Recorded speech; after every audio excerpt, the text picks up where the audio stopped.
नमस्ते छात्रों, आज हम अपनी पाठ्य पुस्तक की दूसरी इकाई की 8वीं कविता अपनी गन नहीं बेचूंगा पढ़ेंगे।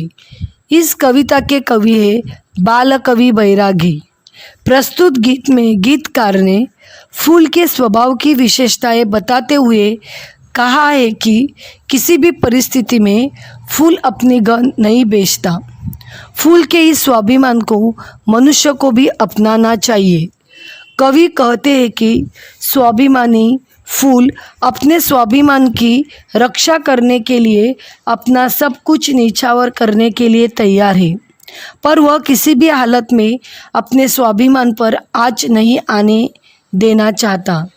वह कहता है कि चाहे सारे फूल बिक जाए, केवल फूल ही नहीं, चाहे वे उपवन भी बिक जाए, चाहे सारे फूल उत्पन्न होते हैं, सारी बाहर क्यों न बिक जाए, पर वह अपनी सुगंध को, जिसे वह अपना स्वाभिमान मानता है, किसी भी हालत में नहीं बेच सकता।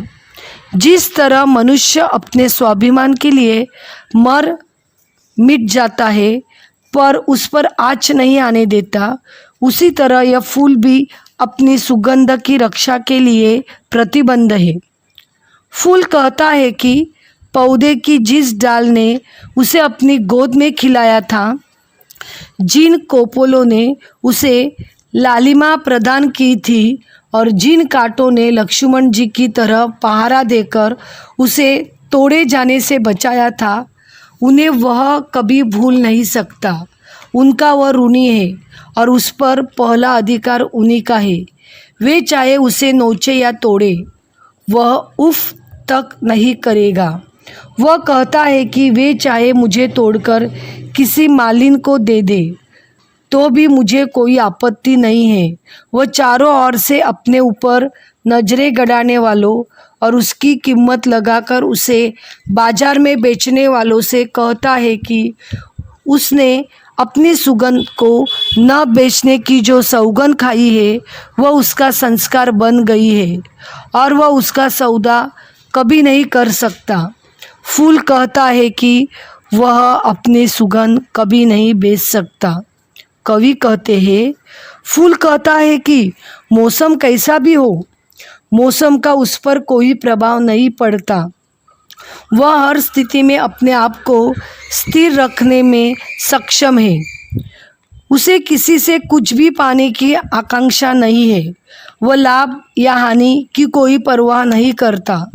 न उस पर किसी चीज़ का कोई प्रभाव पड़ता और न वह किसी चीज़ से कभी घबराता है। चाहे उसकी कोमल कोमल पंखुड़ियों पर भंवरों के गुंजन की सरगम सुनाई देता हो अथवा पतझड़ का मौसम हो और वह मुरझाई हुई दशा में हो, या उस पर कृत्रिम फुहारों डालकर उसे सांत्वना दी जाए, उस पर कोई फर्क नहीं पड़ता। वह अपनी बोली लगाने वालों और पल पल अपनी कीमतें आंकने वालों को संबोधित करते हुए कहता है कि मैंने अपने आप से अपने स्वाभिमान का अनुबंध कर लिया है और यह ठान लिया है कि मैं अपने स्वाभिमान पर कभी आँच नहीं आने दूंगा। मैं उस अनुबंध को किसी भी हालत में दांव पर नहीं लगा सकता, अर्थात मैं उसका कभी सौदा नहीं कर सकता। फूल कहता है कि वह अपनी सुगंध कभी नहीं बेच सकता। आगे कवि कहते हैं, फूल कहता है कि इस संसार में जिसका भी जन्म होता है, एक न एक दिन उसका अंत होना निश्चित है। वह कहता है कि यह बात मुझे अच्छी तरह मालूम है कि एक दिन मैं भी पंखुड़ी पंखुड़ी करके झड़ जाऊंगा और मेरा अंत हो जाएगा, पर इसके पहले मैं हवा के साथ उड़कर वातावरण में फैलकर एक एक के पास जाऊंगा और मेरी सुगंध उनसे जाने अनजाने में किए की माफ़ी मांगेगी।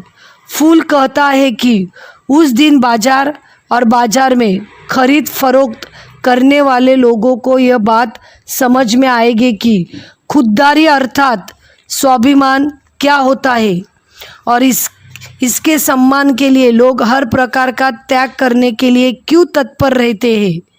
फूल कहता है कि किसी के हाथों बिकने से तो अच्छा है कि मैं मर जाऊं और अपने देश की मिट्टी में मिल जाऊं। वह कहता है कि मैंने अपनी इच्छा से अपने शरीर पर जो प्रतिबंध लगा लिया है उस प्रतिबंध को मैं कभी नहीं बेच सकता। कवि कहते हैं फूल के इस स्वाभिमान को मनुष्य को भी अपनाना चाहिए और उसे भी किसी लालच में आकर कभी अपना स्वाभिमान बेचना नहीं चाहिए। धन्यवाद।